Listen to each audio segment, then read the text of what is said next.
Hello and welcome to AutoSave. My name is Nick Andrade and I'm here with my co-host Camille Salazar Hadaway. And today we continue our journey through Jedi Fallen Order. Cam, I have a question for you. Mm-hmm. Do you like or get annoyed that I do the same intro every time for this show? You don't do do you do the same intro? I mean, I haven't really noticed. I always go like Camille Salazar Hadaway.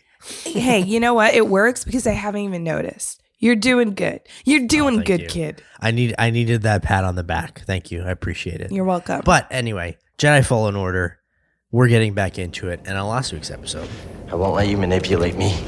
So sure are you? When faced with the choice to protect herself or her Padawan, she chose self-interest. She'll sell you out too. Well, I can handle myself. Can you afford to take that chance? Your new master harbors great darkness.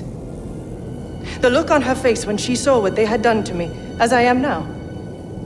She turned, exposing her true nature. She used the dark side. She cut herself off from the Force. Oh? How long before she cracks and betrays you too? Is that who you want beside you when you find the holocron? we entered the tomb of Mictril. We learned the truth about Cere's Padawan Trilla, and she turned to the dark side and is actually the second sister, which is a big reveal. And it tells us a lot about Cere. We talked about it a lot, that we don't trust her. I feel like both sides are telling stories that don't quite sync up. So what exactly is it? What's happening? Hopefully we find out. We learned Force Pull, super important, and one of your favorite Jedi powers. What did you think about Force Pull? We didn't get to use it a lot. It was really near the end. I'm hoping we could use it more and more. We did learn it, so then we got, it's to use good. It's good. It makes me feel like a villain, which I kind of like. That's true. Hey, I may become an Inquisitor. You seem like you have the skill set to become an Inquisitor. Wait, I feel what like does you that can mean? You can turn What to the does dark side. that mean? Oh, I don't know. Maybe I don't know. Maybe I'll just leave it at that. What? I'm just kidding. Well, I told you so many times before, like I always want to be the good character. This game doesn't let us choose if we're a Jedi or not. Would you go to the dark side if you could, though? I would probably for the first 5 minutes and then reset the game to become the good guy.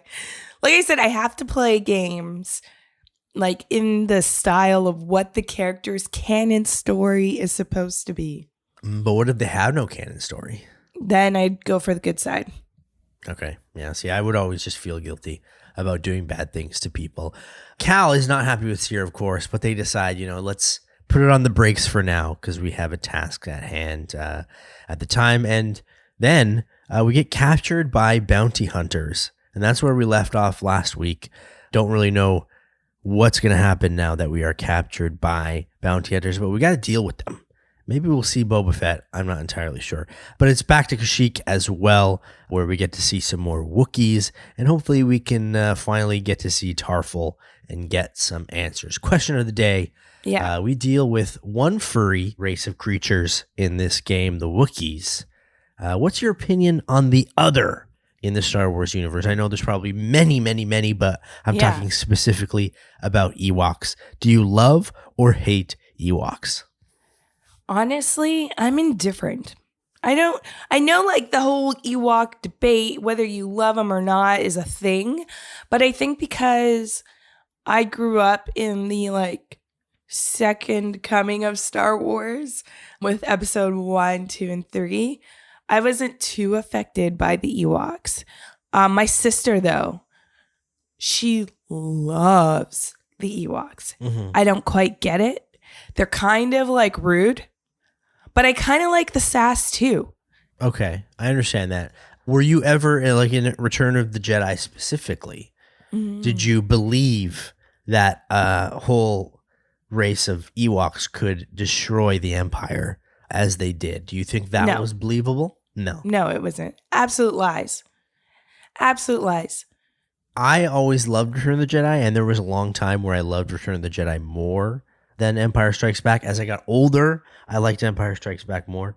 But I think it's believable. What? When you think about it, and I know that they only had rocks and spears and arrows, but if they know the terrain better than the Empire and they can use that to their advantage and know where the hill areas are and where the high ground is and all of that, the high ground is really important in Star Wars, then they could actually believably take on the Empire. Plus, they're cute. I wouldn't use the term cute, but I mean, they have that home court advantage. I guess you're right there. I mean, they're very distracting, though. They always get distracted by each other, which is never good when you're in battle, which is why I think that whole thing was a lie. They would not go up against, the Empire really well. All right. Well, maybe that's a discussion for another story, especially with our ATST debacle. After the break, we deal with Cal and the bounty hunters and hopefully find BD1 because he's captured on AutoSave.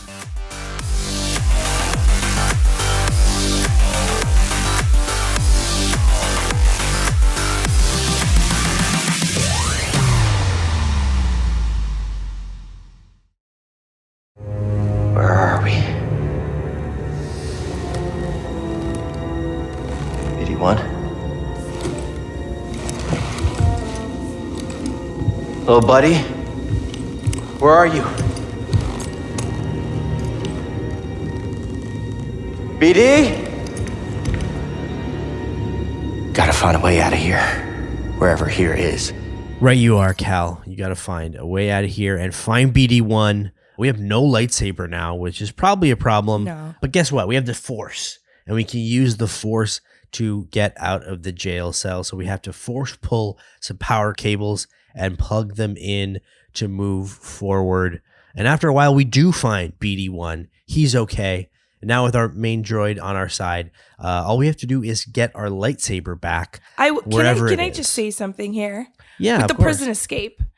Is it just me, or because I was looking so forward and still loving the full force pull, I was hoping for like a little cliche here where you have to like force pull the keys from a guard, like that's walking by. That would be cool. That would be really cool, and that would be way better than what we have to do, which is this mechanic where we have to just plug in things. That's basically what we got to do. Yeah. Firstly, we have to pull off like the panels, and they are huge. Make lots of noise. No one hears you. Like no one. No one. But I was really hoping for the classic like gotta get the key from the guard moment. But there's literally no guards. So no guards at all. what kind of prison is this? But we are talking stormtroopers, so Well, this isn't even the Empire, though. bounty. Yeah. This isn't even the Empire. I was like, I can't even blame it on stormtroopers the one time. You would think that they would have those like warthog character things. I don't even know what they're called. Yeah. Which is probably bad on my end since I should know, since I've watched Return of the Jedi 8 million times. Anyway, we hear a familiar song that's playing, and we go kind of follow it to see what's over there, and it's a giant stadium with people. That doesn't sound good. Finally, here I is. We had action on how long it would take me to get here. And who are you? Who am I? I'm Sword Tormo, baby. I'm the boss of this operation. You have greasy forearms to thank for bringing us together. I will, as soon as we get out of here. We have a special challenger for you tonight. An enforcer from a bygone era. A Jedi! Let's see what he's got. So Contra Bumpkin himself introduces himself as Sork Tormo. I guess, again, now we have Texans in the Star Wars universe as well. So The galaxy is far, far away, but yet all the dialects from Earth. Yep. Well, he's a hologram version of himself, and it's a giant coliseum, and we have to fight our way out of it. Sork is telling everyone also that we're a Jedi, which we talked about before, but it's probably not a good idea that Sork is telling these audience of probably not very good, mischievous people that we're Jedi, right? Yeah, I mean, Sork doesn't really care about us. And it's just making our job of, trying to save Force-sensitive kids harder by just having the cat out of the bag. But I also feel like Cal has done this himself. So at this point, I'm just not surprised. Like, everyone's just waving this guy's a Jedi arrow and pointing it towards Cal. Does Sork make an even dumber blunder, which is get Cal to fight in this Coliseum and give him his lightsaber? That's probably not a good idea, right? Like Luke didn't have a lightsaber when he fought. No, he used his Force jump. Yes. He jumped and he took control of that monster. This is just the setup for here, I want you to escape. But I guess I get it from a marketing perspective. If you're really marketing this arena, how many of them have seen a lightsaber? Like, I'm pretty sure if there were posters for this arena fight, you would have Cal's face, Jedi, lightsaber, just piercing through the title of the night for the fight. And then everyone would be like, oh, there's a lightsaber, a real Jedi. Let's go. I'll pay 50, units for that. I'll do that. And like you said, the marketing team probably is getting a raise out of this, right? Yeah. I mean, you got a Jedi. So we have to fight off a plethora of enemies, which can get kind of annoying. And then we finally face off against the bounty hunter that did capture us in the beginning, Dunya. Any difficulties with these rounds of fights? I think there's 3 or 4. Some annoying creatures. The bounty hunter for me is the easiest of the bunch. Which is surprising. I really thought Dunya took us out real, nasty and quick. Yes. It was quick. I was like, okay, we're going to return to this battle. It's going to be a real battle, but it was so easy. The only thing I did say, when Dunya threw that flash bomb at the beginning and the screen kind of went cloudy, I was like, oh, okay, this is going to be annoying. But Dunya only does that once, right at the beginning. So I just felt like I wanted more from this, even if it's not technically a boss fight, but it's this mini enemy fight. Yeah. A lower boss fight. I wanted more. Especially, like you said, we get captured. So we didn't even have a chance. We could have beat Dunya before. Mm-hmm. We were on the path too, but then she captured us. So it is what it is. Quite frankly, all the other enemies were more difficult just because they, you're teaming up against a couple of them and they are annoying together because they rush you. And then they take a little bit more time to deal with than Dunya did. After we defeat Dunya, we get a little help from our friends as the Mantis swoops down and rescues us as we jump onto the ship. Hey, Greez. You're famous down there. Yeah, they're an ugly group, huh? They smell like used droid oil. At least they're okay. Yeah, a complication we could have avoided. Luckily, we found you. We have another complication. The Empire knows about the holocron. That's not good. The entire mission is now at risk. And I had a nice chat with the second sister, Trilla.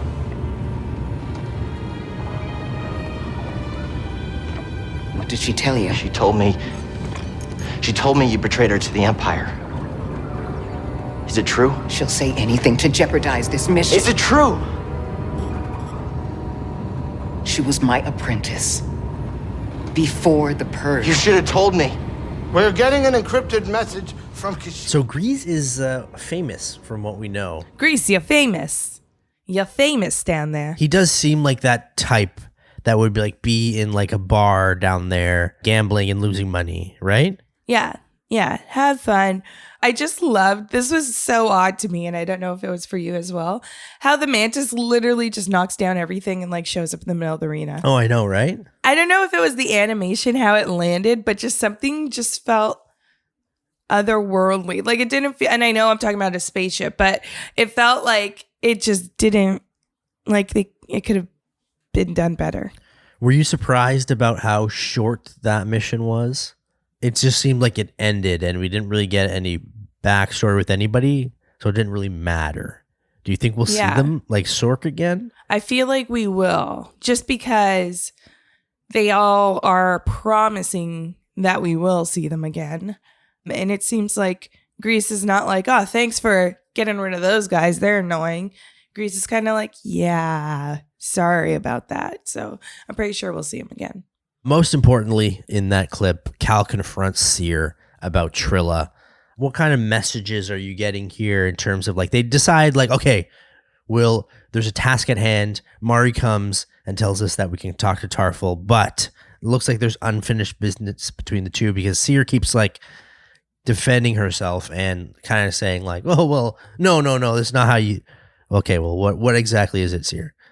Yeah, it's like, Cere, you could just tell me exactly what it's not like. The fact that, I mean, we're on a spaceship. We're not like walking back to Kashyyyk to see Tarrful. Like, we are on a spaceship where Greez is driving. So Cere and literally Cal are just sitting there. They could talk about this. I was kind of like frustrated with that. But I did like how Cal actually confronted Cere about Trilla and spoke his mind right from the start and was like, you should have told me. But I feel like the game is just trying to keep us on this pace of like mission right now and have us wait out for the conflict a little bit. I do like Cal as a character because he isn't afraid to tell us what he's thinking, what's on his mind. He tells his friends that if he's concerned, he tells his friend that like he is an open person. He's not for someone who lost their master, lost all the Jedi, all that stuff. Mm-hmm. You would think that he would have walls and be a little bit guarded, but he actually isn't. It's refreshing a little bit. It is refreshing. It seems like Cere is kind of that cliche of like, I'm more guarded. I don't trust anyone. So I'm not going to tell you anything. Well, now it's off to Kashyyyk again to get to the Shadowlands so we can seek out Tarrful as per what Mari has told us. As we step off the Mantis, we see an echo right away, which is unusual at this point of the mission. And we find out basically that Trilla is somehow here as well, and the Empire is causing havoc on the Resistance and on the Wookiees because what we think and what Cal thinks again is because he is involved, which he's kind of conflicted at this moment right now because he realizes that maybe the Empire is putting a stronghold on Kashyyyk because of him, which is something that he battles throughout this mission. We also meet Mariana, who gives us info on where to find Tarrful with Mari on a rendezvous point. And it's off to a new area in Kashyyyk. We get to use our little zip line to get all the way to a new forest or wherever the heck we are because everything is green and I can't tell the difference between anything. I know. It's all green, but I will say it's kind of like Trilla's scary. I said this before, but I feel like that when we first met her and that reveal, like the voice actor did a really good job in bringing that character to life, and the developers did a really good job in the look of the character to make her look very menacing. But the fact that we see, and correct me if I'm wrong, was this like the head of a resistance fighter? It was, yes. It was like the helmet at least. It got chopped clean off. I feel like it was a full head. Yeah, like just like a lightsaber straight through the neck of that resistance fighter, which is crazy. I find Trilla really scary because of that. I think she's probably the most menacing character that we've seen in the game. I think she's menacing when she has her helmet on. And I was expecting her to maybe have more dark side features of like, scars, red eyes, something like that when she took off her helmet, but she just looks still like the young Padawan. I'm guessing we haven't seen what she looked like before, but she just looks like she's only been dabbling in the dark side for a little while. Yeah, she's just dabbling. She's not fully there. So despite the victory on Kashyyyk, the last time we were here, it seems like Mari and the Wookiees, again, are even worse off. More casualties. The Empire is following them more. We talked about this before. Cal was a part of the mission. Now it seems like they're amping themselves up, and Saw Gerrera is also not there, which makes it even worse. So Wookiees are probably being decimated, and it looks like, at least, especially with Mari in hiding, it looks like they're trying to just, retreat at the moment. Do you get that sense? Yeah, it seems like Or there's like a little bit, I feel like there's like hesitation between the groups. Like maybe they are seeing that they're trying to, well, not hesitation. Well, they're obviously hesitating because the Empire has like fully taken over and like come down really heavy on Kashyyyk. So they are trying to back out, but this is also the Wookiees' home. So I feel like they do want to stay and like make sure everyone gets out at least, because I guess they're coming with terms that they might have lost their home. Oh, I hope not. Because there's a lot of Wookiees that probably would not even, like they would just stay regardless, even if it meant their death, which is kind of sad. We're playing a Star Wars game, sad. but it has a lot of ramifications with a lot of species, so I kind of feel bad. We face off against some new enemies, which I have to point out. A lot of creatures in Kashyyyk have Y's in their name and have a lot of Y's in their name. One of them specifically is the Slig with 3 Y's. And then my specific favorite, the Ramhead slug thing.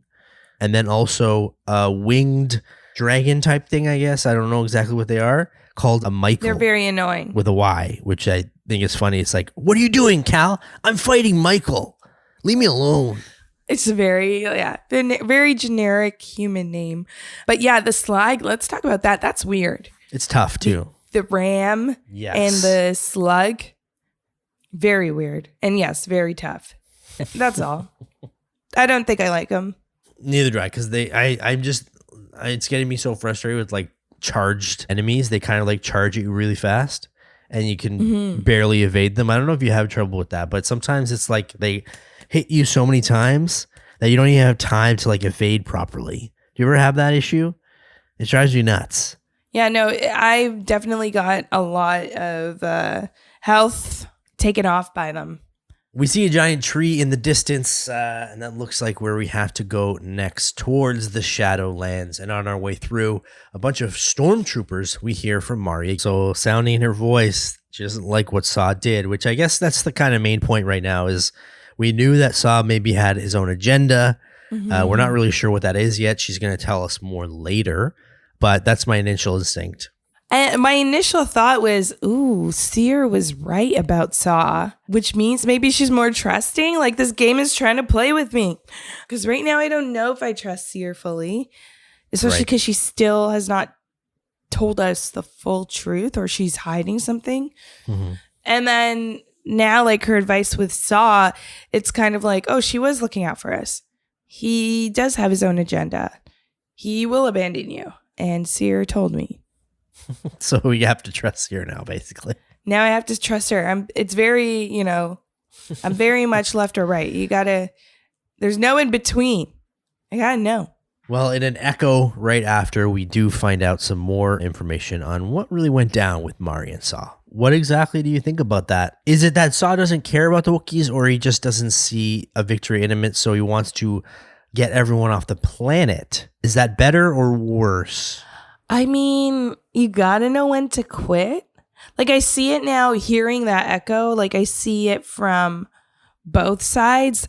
Like, obviously, Mari is like that fighter that does not want to abandon a fight and really want to stand up for what's right.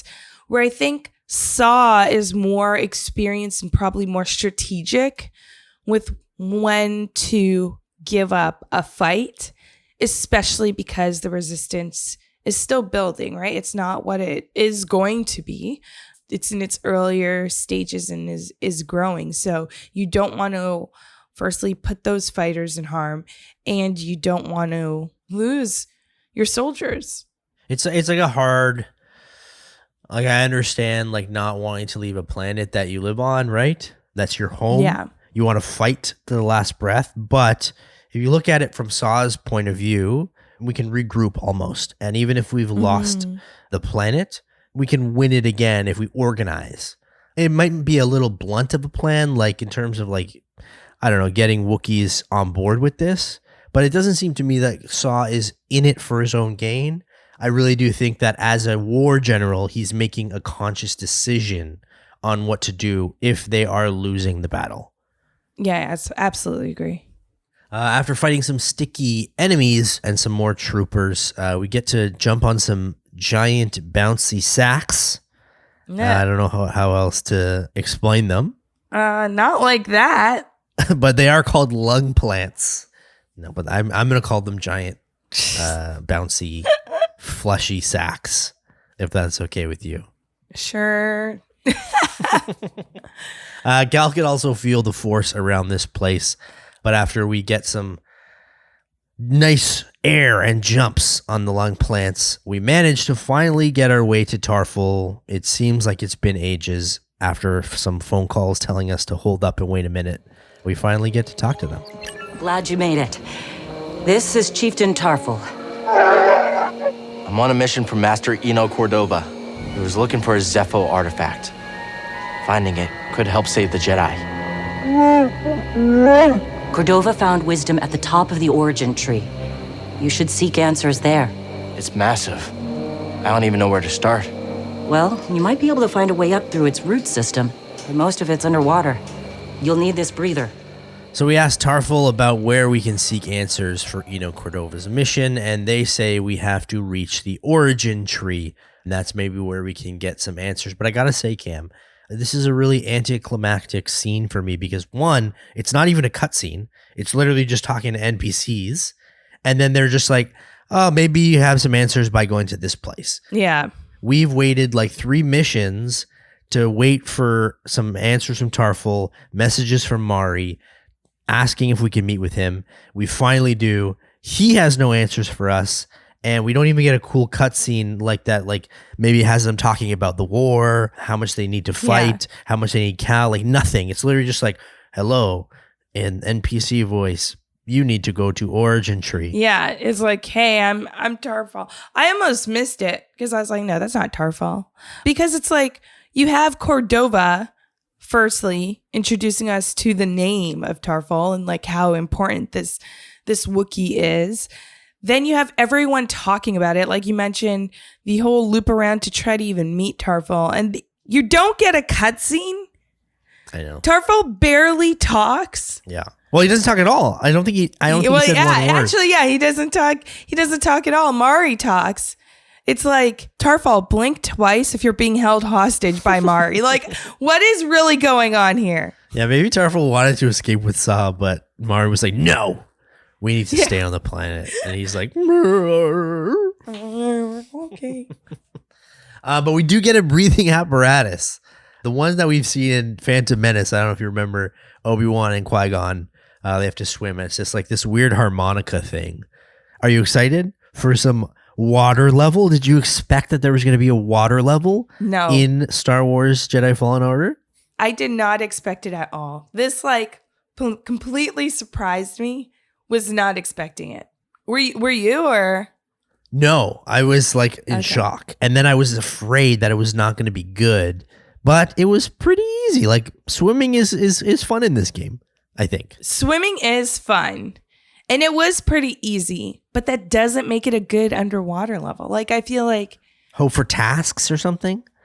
Yeah, like puzzle, I think would have been really good underwater if they didn't want to do enemies. Like, maybe that would have been harder to maneuver with the controls, like a combat system underwater. But I feel like we could have got a really good puzzle, something. It was literally just crates opening, and that was it. Like... Yeah, and that's the thing. It kind of made it like this huge thing. Oh, you get the breathing apparatus. We're going underwater just to traverse, like just to swim and like see some crates and then leave. I think that's why I liked it more because it was like tranquil. It was like peaceful. So we didn't really have to go anywhere.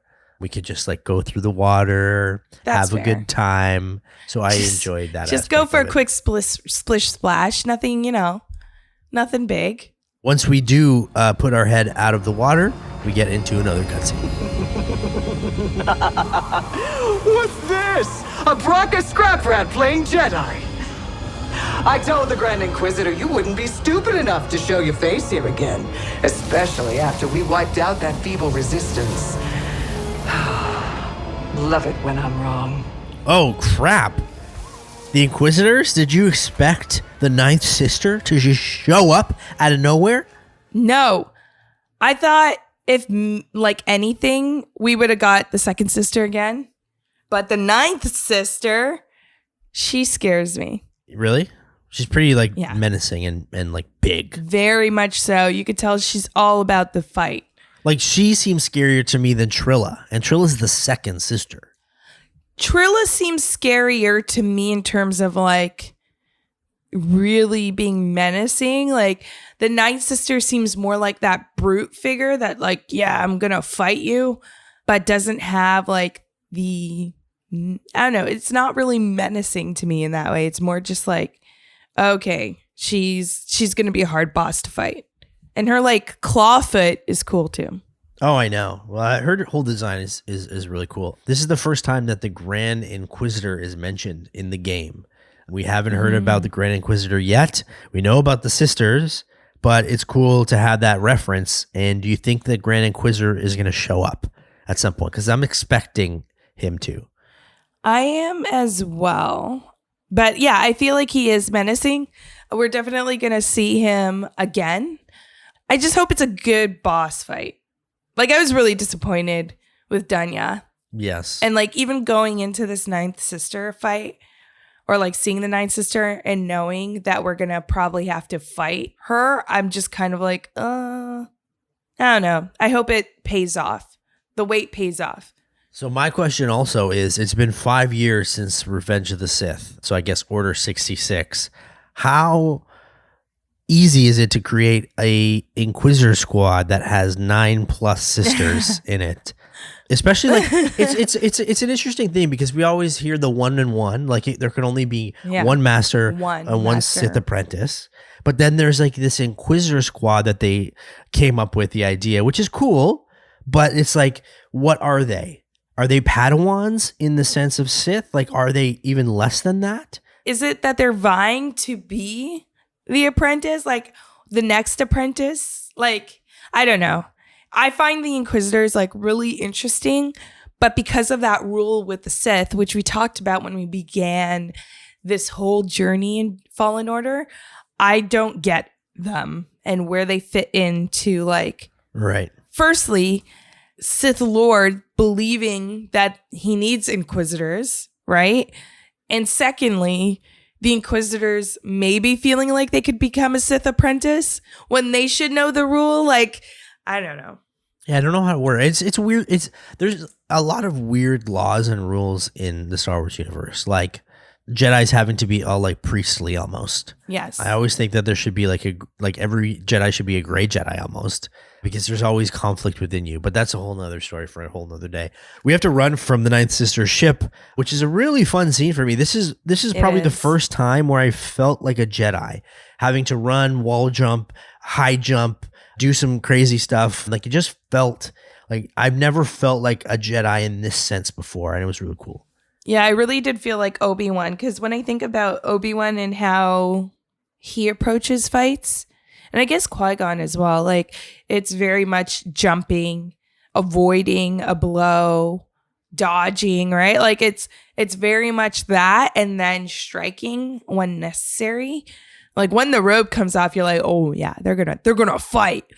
Or using your environment. That's another thing. Using your environment around you, which we haven't really seen too much in this game when it comes to combat and how you could use your environment. So it is really fun to have like this whole chase scene that we have to play through. We end up getting saved by a giant bird, which is funny to me, that basically crash lands the Inquisitor ship or something like that. We just see it tailing off in the distance. I didn't think that there would be a bird big enough to help us out, but here we are in Kashyyyk. You never know what's going to happen. And that gives us time to climb the origin tree. So while jumping one of those giant fleshy sacks, it warps us into... Ew, so weird. Don't say that. Don't say that. It warps us into a cutscene with Master Jaro, with Cal learning how to force jump, which I didn't know was a thing, but yes, it is. I've seen Jedis jump really, really high, so I get it. And it's like a Jedi flip. That's our new ability. Yeah. This, to me, is one of the most useful Force powers that I have. I spam Force jump every second I get. Yeah, it's like the double jump for Jedi, right? It really is that double jump. And it does give me, again, that feeling like I'm an actual Jedi, because I see Obi-Wan doing it a lot. And a lot of the Jedi just do that double jump and like are able to land on anything, it seems like, that they put their mind to. So it is super useful. Very much will become like your main, I think, throughout the game. I think so too. Up next, we see the giant bird. It's a Shio, according to a message we hear from Cordova. Again, a lot of Y's that it has in its name, but it's hurt. So Cal wants to help it. So that's why we want to go after it and see what we can do. So we help heal the bird, and I feel at least all warm and gushy inside. And he takes us on a nice magic carpet ride. Just kidding. I mean, on a nice little bird. Yeah. I was waiting for the whole new world. Oh, I'm sorry. That's copyrighted, so we can't. I don't think. Oh. We're getting in trouble. We have to do our own version. Okay. Yeah. That's already. We've already passed the 9 seconds. A whole new Kashyyyk. There we go. A foresty place I'd rather see. Yeah. Okay, so we'll bad. stop. My It's voice horrible. is like cracking. It's horrible. I'm sorry. So he takes us on a ride. We see how beautiful Kashyyyk is. It's very fantasy movie type scene here, where it's almost like, I remember the hippogriff scene from Harry Potter and the Prisoner of Azkaban, where he's like, woohoo, woohoo, as he flies the hippogriff. It's really stupid, but this is cool. Also, I don't know where you at in this part of the game, but as we move forward, if you go about it the right way, where you're in Kashyyyk at this point in time in the game, again, you can travel to different planets. This is where you can unlock the double-edged lightsaber. I did it right before on Bogano, but did you do it at this point? I did it in Kashyyyk. Okay. Yeah, I did it at Kashyyyk. And it is the coolest thing I've ever used. A little bit, I don't know if you have this experience, but I found it a little bit more difficult to wield. But I just feel like it was just me. Like a tiny bit. Is this like your main lightsaber? Because for me, I'm not a fan of the double-edged lightsaber, and I just stuck to my solo lightsaber. So I wanted it to be. Okay. But then it was a little bit difficult, and I was like, okay, I'm not having this. And then I just went back to the single blade lightsaber. I'm sorry. It's okay. I feel like I'm going against what I believe in. I think especially with the double edge, because I think it does lower damage because it does the 2 attack. But if you get knocked or hit by something, it makes it harder to attack. So I understand. Okay. There's no shame here. Yes. Okay. You just got to do what you got to do. Onward, and we get another message from Cordova. This time it's a projection from BD1. At last, I found my quarry. The Astrium, used by the Zepho sages millennia ago. I hold in my hand a piece of galactic history. Oh, I will never be able to thank Tarrful enough. Do you know what this means, my friend? No need to return to Dathomir. The darkness clouded every attempt at finding the Astrium inside Kujet's tomb, but the Force has provided a new path. Kujet's tomb. All right, Cam, I got a confession here. I know that we may be experts here on AutoSave, okay? And you are listening to us as experts of this game. I like to think they're listening to us for entertainment. Okay, let's put it that, because I gotta say, I did not understand this cutscene at all and what Cordova's trying to say. Neither did I. I felt like he was having like a moment where he was just like speaking in tongue. Like, I have no idea. I was just like, what is he talking about? All right, Cordova, you do you. So he mentions an Astrium that he has in his possession. That means we don't have to go to Dathomir. And he says, my friend, we don't have to go to Dathomir. But then Cal talks about having to go to Dathomir to get the Astrium. So is the Astrium on Dathomir? I don't Because know. we don't have possession of it. And he's talking to us, and I tried to look it up. I'm just really confused at this moment, because we do have to go to Kujet's tomb eventually after this. Yeah. But I actually played back this scene just because I was just like, what is he talking about? And I'm still confused. Yes. So again, audience, if you are confused, we are just as confused, and we apologize. But it's we get kind of these cutscenes in this game here and there where it just seems like it's the story is maybe fast forwarding more than we're following along. More than, we have insight too. Well, Cordova did mention the Astrium before, but even when Cordova mentioned it before, I was so confused on what that thing was. Yeah, because we know about the holocron, but then there's also the Astrium, which is more Zepho related, I believe. Yeah, Zepho. But I feel like whenever he talks about Zepho, I'm like, this sounds like mad scientist territory. I have no idea what you're talking about, Cordova.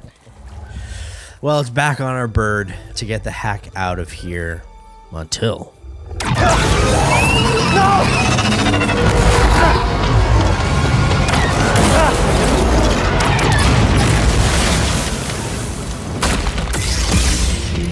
Found you again. You're done hurting this world. I don't know what's got second sister thinking you're so important. She likes her souvenirs, but I'm not in it for the memories, and honestly, you're not worth my time. So let's make this quick. So the ninth sister is alive. The ship wasn't destroyed. The bird helped us only temporarily. But guess what? It's boss fight time with the ninth sister. Cam, how did it go? She's tough. Yes, she is. Tough. She is really hard. And like, I love that she's just like, I don't know why the second sister likes you and wants to keep you, which means she's going against an order that the second sister gave her, right? And she's just like, I'm just going to make this quick and kill you. Whatever. I'm going to do my own thing. And then she like really follows through with trying to kill you because it is super tough. Her blows, man, just like really hit hard. Yeah. This was the fight where it's like, okay, I am fighting a Jedi and I feel it. Because it's not a lot of these Jedi fights we've had so far. It cuts halfway through and then we don't have to fight them again. Yeah. And then her like charge. Oh my God. Her charge attack. And she's just like such a bigger like opponent. So you also have that working against you where it's like to dodge her, it's like you have to double dodge to like get out of her way. She has so much reach with the double blade lightsaber. And then she's just really tough. This was a battle where I was healing a lot. There's two phases here halfway through after you get the ninth sister's damage bar down. She uses her double blade and it gets even harder. She also throws it. Yeah. It's all about timing for me. When she twirls it. Oh, yes. Because it's like a shield, but also will like cut you like a propeller. I died so many times where I actually got frustrated and I was about to turn it off. And then I did like my fourth Zen where I took a deep breath and I meditated for a second and I said, I can do this. And really the fight is... The force is with you. The force is with me. It's all about timing.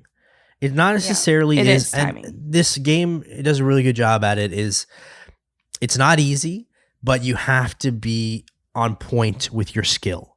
And if you're not, you're going to get in trouble. And that's why I died so many times to the point where you get used to the fight and then you can kind of predict her attacks and then you have to move accordingly and you have to pick your spots where to attack. You can't just hack and slash. No, you can't. And sometimes it's like if you miss that moment where you could get in there and attack, just wait. Just keep waiting. Don't even try because she will chop you up. She will. But if you are lucky enough to defeat her, you cut her arm off in a cutscene with this cool. It's more of a fight. I love when they bring their lightsabers together in this cross lightsaber. Yeah. They cross paths. Yes, a battle of wills, I would say. You force push her off the tree, which makes it seem that she's probably not dead, especially in Star Wars universes. When you cut someone's limb off and they fall, they end up still surviving somehow. Hint, hint, Darth Maul. She's still alive. We all know it. Yeah, 100%. She's going to come back with a mechanical arm. 100%. I really think so. It's inevitable. Everyone has mechanical arms in this game. Anyway, our bird pal flies us back to the start very nicely as we head back onto the Mantis. And that's it for this chapter of the game. After the break, we look at the last cutscene with Cere and break down the rest on AutoSave.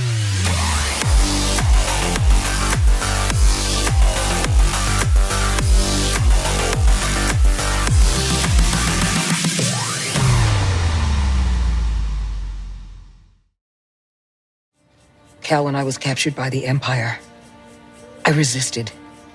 I swore to myself that I would die before I would talk. But then this dark shadow came.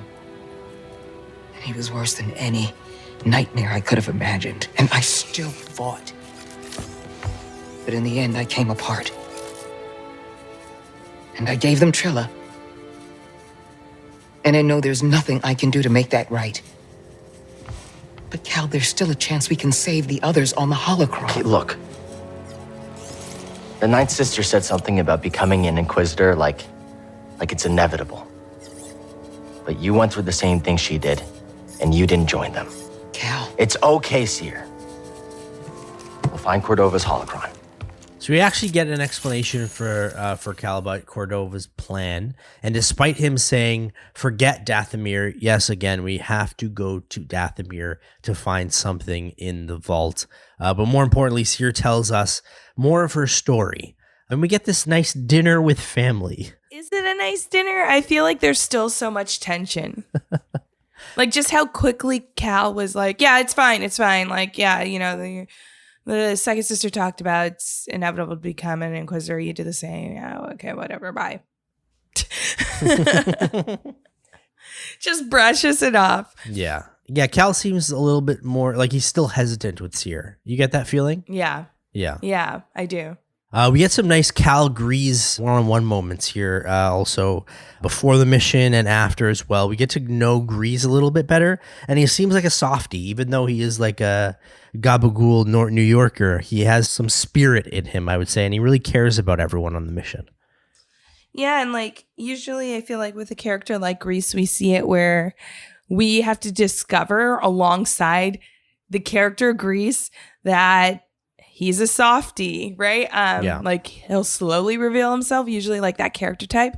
But I like how it's like, no, Greez knows that he's a softie, and like he's very open with speaking his mind and what he feels and telling people what they mean to him. Cause he's like, you know, before Cal and Cere, there was like nothing for him, and they mean a lot, right? So he wants to make sure that they are on the mends and that they do come to an understanding. Some news and notes, I guess, in this mission. We can get an extra stim, which comes in handy. You have to jump on some sacks and get up high to a gold crate. And then two things. I think we mentioned it before, but underwater level, you expected there to be just more than what it was, a right? Let down, yeah. Yeah. Yeah, I just wanted it just didn't seem like it was necessary. Like, I just felt it was like, oh, cool, breathing apparatus. Oh, cool. Nothing under the water but crates. I think it was fun to be underwater. And again, like normally underwater levels can be very difficult. So I enjoyed that I didn't have to do much other than swim and look for crates. So to me, I enjoyed it. It was nice to, like, especially in the Star Wars universe, we don't go underwater that much. So it was nice to kind of just peruse. But yeah, I do wish that there was a little bit more. Well, that's it for us on this episode. Unless, Cam, you have anything else that you want to mention? No, I don't. I just feel like I need to let everyone know I am not a traitor to the double blade. I do love it. It's just hard. Yeah. But I think, honestly, single blade is cooler. And I'm hoping that we get to use 2 dual lightsabers instead of double blade. Yeah. That's my hope in this game. So I hope so. Next time, it's off to a very scary Dathomir on AutoSave. AutoSave is produced and hosted by Camille Salazar-Hadaway and myself, Nick Andrade. The show is also produced by Dylan Wilson.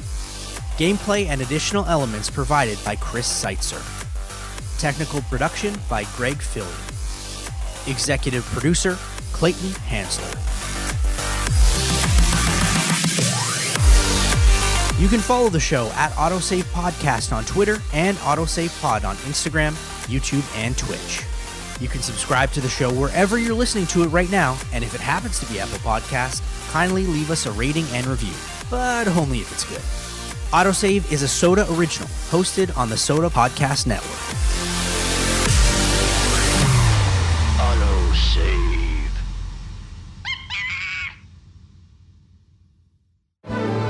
A whole new Kashyyyk. A foresty place I'd rather see. So bad. Okay, we'll stop. It's horrible. It's horrible. I'm sorry.